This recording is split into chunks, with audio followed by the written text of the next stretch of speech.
Good morning, students. I am Dr. Ritika, the faculty of CSC department, as an associate professor in St. Andrews Institute of Technology and Management.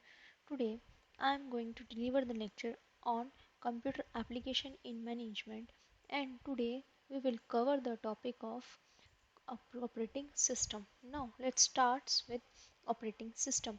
What is introduction to operating system?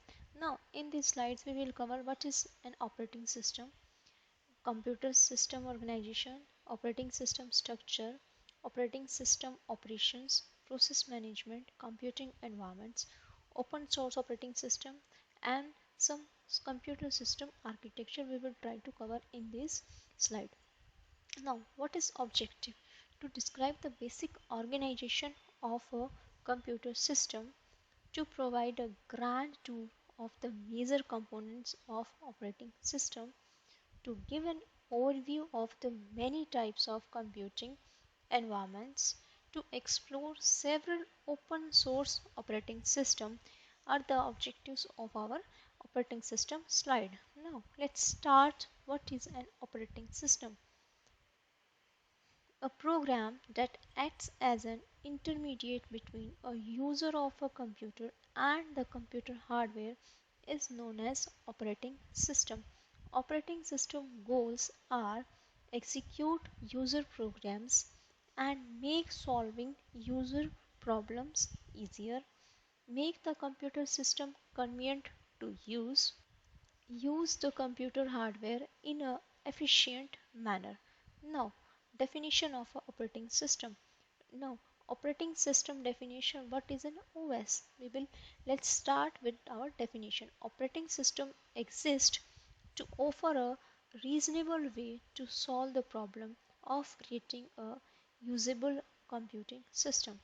The fundamental goal of computer system is to execute user program and to make solve users problem easier. Since hardware is not particularly easy to use, so application programs are developed. These programs require certain common operations such as controlling the I/O, that is input output devices. The common function of controlling and allocating resources are brought together into one piece of software is known as operating system. Now, a more common definition that the one that we usually follow is that the operating system is the one program running at all times on the computer, usually called the kernel. So, along with the kernel, there are two other types of programs. First is system program and second is application program. In system program, it is associated with the operating system but are not necessary part of the kernel. Now in application program, it includes all programs not associated with the associated with the operations of the system. So, what is computer system structure? A computer system structure can be divided into four components. First is hardware, which provides basic computing resources, CPU, memory, input output devices. Second is our operating system. It controls and coordinates use of hardware among various applications and resources. Third, application programs, which defines the way in which the system resources are used to solve the computing problems of the user.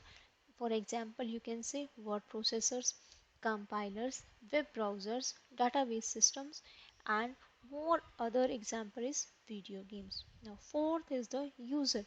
User may be people, machine, and other computer also. So these four are the computer system architecture, and these four are hardware, operating system, application program, which includes various resources to solve the computing problems, and then is user, which may be people or a machine. These are the four components of a computer system structure. So Next, these are the four components, how they interact with each other. These are the users. These are the system and application programs, which is related to their compiler, assembler, text editor, database systems, who is dealt with by with the different users. And here is the operating system and hardware. So you can say operating system acts as an interface between hardware and user, or you can say operating system is act as an interface between system and application program and computer hardware. So these four components, how they related with each other in the operating system, it shows in the diagram. So what operating system do? The operating system controls the hardware and coordinates its use among the various application programs for the various users. So we can also view a computer system as consisting of hardware, software and data. So it provides the means of proper use of the resources in the operation of the computer system. It simply provides an environment within which other programs can do useful work. Now, to understand more fully the operating system role, we explore the operating systems from two viewpoints, that is user and the system. So, in user view, the user view of computer varies according to the interface being used. First is single user computer and second is multi-user computer. In single user computer, for example PC or workstation, such systems are designed for one user to monopolize its resources, which are easy to use and performance efficient. Now, second is the multi-user computers like mainframes, computing servers. These users share resources and may exchange information easily. So the operating system in such cases is designed to maximize resources utilization to assure that all available CPU time, memory and input output are used efficiently. Now, handheld computers and embedded computers. In handheld computers like smartphones and tablets, the user interface for mobile computers generally features a touch screen. So the system are resource poor, optimized for usability and battery life. Now, in embedded computer example, computer in home devices and automobiles, the user interface may have numeric keypads and may turn indicator lights on or off to show status. So, the operating system is designed primarily to run without user inventions. Now, the second is the system view. From the computer point of view, the operating system is the program most initially involved with the hardware. So there are two different views. The operating system is a resource allocator which manages all resources, decides between conflicting requests from efficient and failure resource use. And the second is the control program which controls execution of programs to prevent errors and improper use of the computer. So here is the evolution of computer system. Here you can see hardware, operating system, database, application and user. It is same as the architecture or four based components of the operating system. It shows how operating system interact with hardware, application programmers and their users, or you can say how users interact with hardware, operating system, their uh, application programmers, application and system programmers may also interact with operating system and how they interact with database system also. So it shows the computer systems evolutions. So computer system organization. In modern general purpose computer system, it consists of one or more CPUs and a number of devices controlled connected through a common bus but provides access to shared memory. So each device controller is in charge of a specific type of devices. You can say audio device, video displays, where each device controlled has a local buffer means the way their data is stored, data information is stored in the buffer.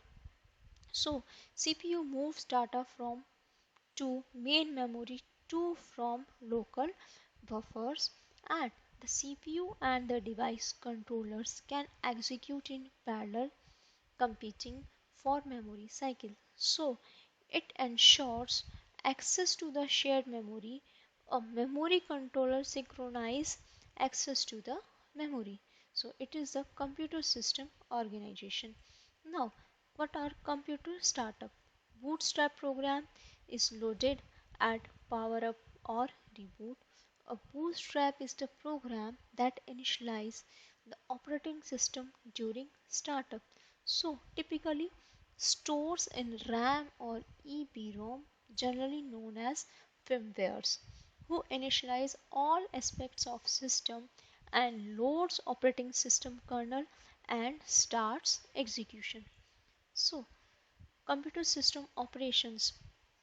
Once the kernel is loaded and executed, it can start providing services to the system and its user. Some services are provided outside of the kernel by the system programs that are loaded into memory at boot time to become system processes that runs the entire time the kernel is running. So the occurrence of an event is usually signed by the name interrupt. So now what is interrupt? There are two type of interrupt: hardware interrupt and software interrupt. In hardware, a device may trigger an interrupt by sending a signal to the CPU, usually by way of the system buses. And in software, a program may trigger an interrupt by executing a special operations called a system call.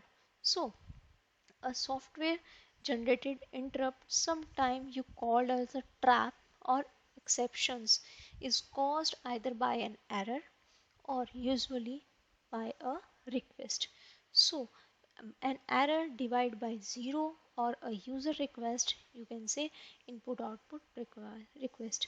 An operating system is interrupt driven. So here is the common functions of interrupt. We will read or try to learn one by one. When an interrupt occurs, the operating system preserves the state of the CPU by storing the registers and the program counter. It determines which type of interrupt has occurred and transfers control to the interrupt service routine. An interrupt service routine is a collection of routines, or you can say modules, in which each of which is responsible for handling one particular interrupt, you can say from a printer or from a disk. So the transfer is generally through the interrupt vector, which contains the addresses of all the service routines. So interrupt architecture must save the address of the interrupt instruction.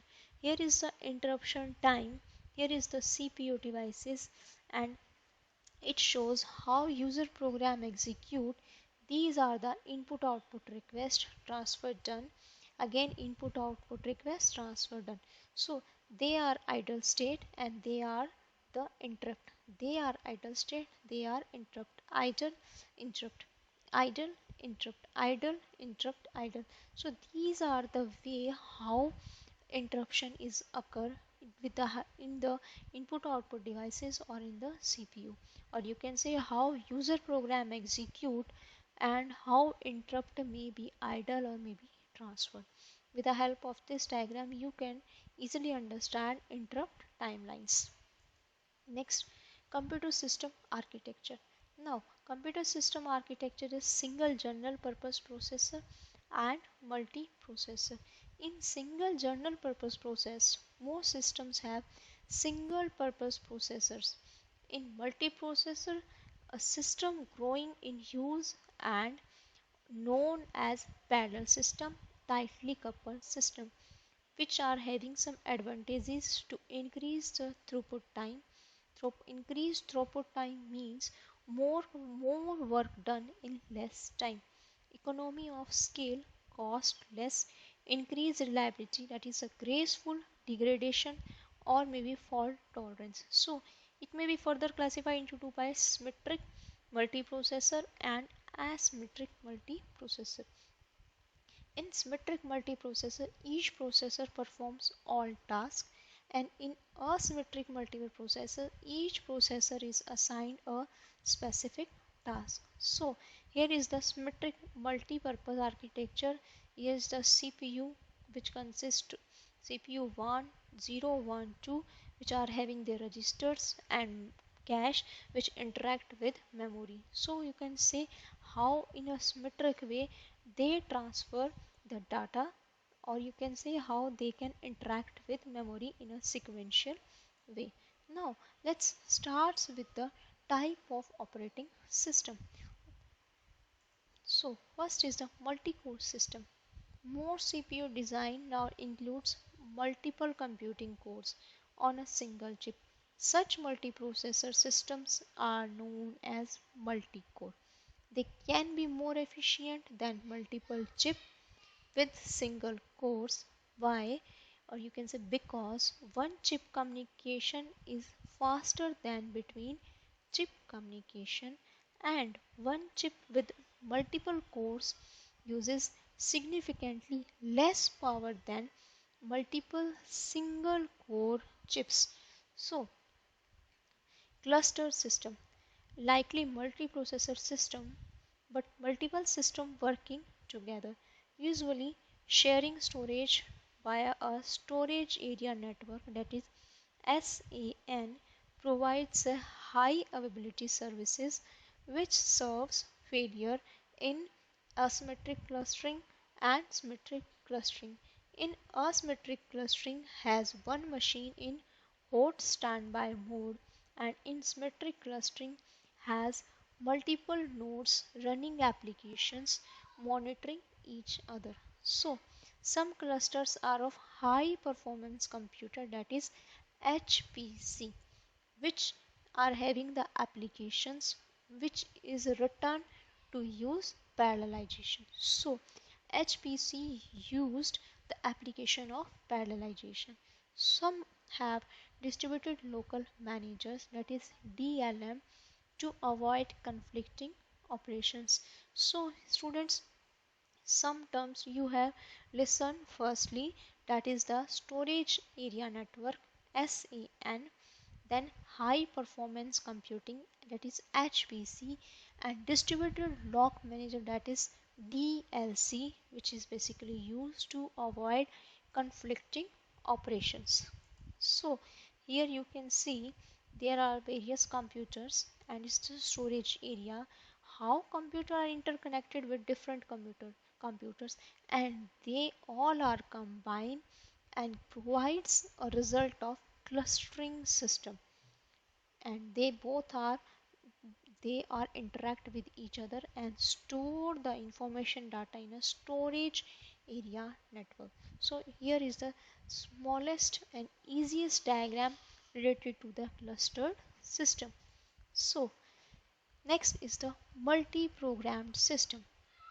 Single user cannot keep CPU and input output devices busy at all time. So multi-programming organize jobs, or you can say code and data, so CPU always have one to execute.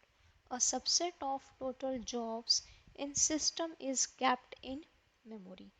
Batch system is a system in which one job selected and run via job scheduling. When it has to wait, OS switches to another job. And in time sharing system, logical execution of batch systems, CPU switches jobs so frequently that user can interact with each job while it is running, creating interactive computing. So here are the two terms, batch system and time sharing system. Batch system is basically on the run on the basis of job scheduling, where time sharing system is the extension of a batch system. So it can frequently interact with users and may check how many jobs are running, how much they are creating interactive for their computer use. So next is the time sharing system. In time sharing system, it refers to as a multitasking, means or at the same time it performs many tasks, and in every task it selects the time sharing, which handles by the CPU job schedulers or by the schedulers. First, time sharing is referred to as a multitasking, means at the time sharing it handles many tasks. Response time should be less than 1 second, where each user has at least one program execution in memory. Such a program is referred to as a process. So, if several processes are ready to run at the same time, we need to have CPU scheduling. In CPU scheduling, what CPU will do, CPU will assign different processes, and each process is assigned their different time scheduling, in which one, for example, you can say there are many processes, so how CPU will run all the processes.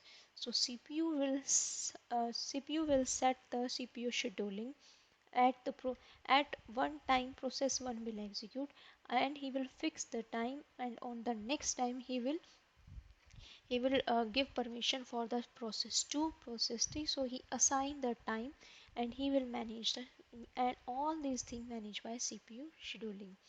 If processes do not fit in memory, swapping moves them in and out to run. Swapping means interchanging.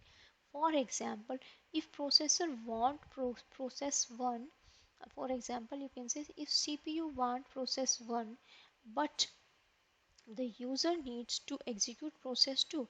So at that time, the process 2 may be swapped with the process 1. It is just a general example. Swapping means interchanging. So moving in and out during the running time. These all functioning are handled by the operating system. Swapping is one of the most important part of the operating system. In virtual memory, allows execution of processes not completely in memory. So these are the time sharing basic concepts. Time sharing follow multitasking, which is based on the response time, and they may refer to as a process where each process, for a several process, if they are ready to run, so at what time which process will be executed and which will be in waiting state, all the things are handled by CPU scheduling. And if one process is not fit for memory, so it will swap, it will interchange. So the process of in and out is known as swapping, and the virtual memory is basically used to execute processes not completely in the memory. Virtual means which is not real. So these are the time sharing system. Now in process management, a process is a program in execution. It is an unit of work within the system. Program is a passive entity and process is an active entity.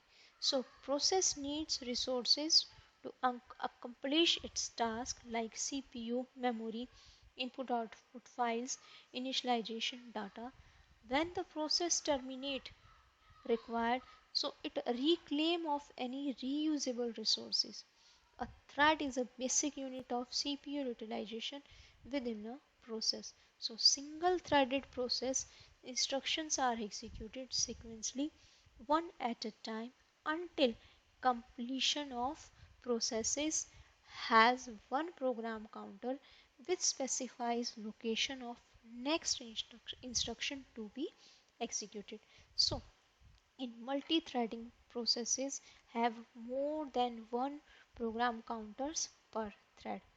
And in process management, a process is the unit of work in the system which consists of a collection of processes. So you can say a system has many processes, some users, some operating systems running concurrently. Concurrently means parallelly, one on one or more CPUs. The process management handle all the process, or you can say program execution is handled by the process management, where program will be passive entity and process will be the active entity. So process management activities, operating system is responsible for the following activities. Now in process management, creating and deleting both user and system processes, suspending and resuming processes, providing mechanisms for process synchronization, providing mechanism for process communication, providing mechanism for deadlock handling. So these are the process management responsibility. You can say these are the process management activities. Now protection and security. Protection and security is one of the best part of our operating system, and it is very necessary for the operating system, or you can say for computer system also. In protection, controlling access of processes to resources defined by the OS. In security, a defense of the system against internal and external attacks. So system generally first distinguish among users to determine who can do what. User identities, what user IDs, what securities ID, which includes their name, associate number, or one per user. User ID associated with their files and processes, on that user to determine access control. In group ID, it allows to set the users to do, to be defined and controlled, managed, and then also associated with each process files. And privileges acceleration means which allow user to change its effective ID with more rights.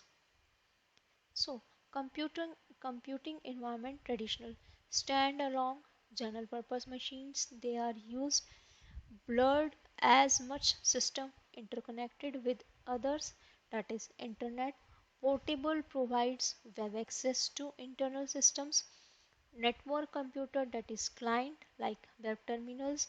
Mobile computing interconnected via wireless network.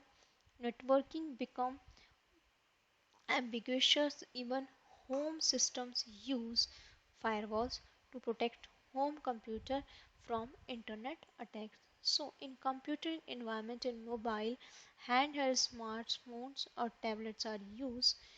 Extra features, more operating systems are used, allow new type of apps, and leader of Apple iOS and Google Android are the basic computing environments which is used a high level of operating systems in mobile also. So so computing environment in distribution, it is a collection of separate, possibly heterogeneous system network together. Network is the communication path which follows TCP/IP protocols, LAN, WAN, MAN, PAN, local area network, wide area network, metropolitan area network, and personal area network. So network operating system provides features which allow or share data between system across a network. So they provide a communication scheme which allows system to exchange messages and illusion of a single system. So in computing environment, client server, here is the server, here are the client. Network, with the help of network, a client server architecture may be used. So in this, many systems now servers responding to requests to generate by the client. So computing server system which provides interface to client to request services, that is database. And in file server which provide interface for client to store and retrieve files. And now in peer-to-peer environment means P2P, in which is connected with all nodes which considered to be as peer-to-peer, which acts as client server or both, and it may be register its services with central lookup services on network, or you can say broadcast request for services and response to request for services are discovered protocol. So example, you can say VoIP, voice over IP, which is used by Skype. Here you can say how client follow the architecture of peer to peer. So in real time system, in real time embedded system, most prevalent form of computer, they they are basically used for real time systems for use fixed, which are basically used well defined fixed time constraint in which process must be done within constant and correct operations will be performed. So student, it was all about operating system, type of operating systems, why we use operating system. So thank you students, thank you so much for your kind attention. Thank you very much.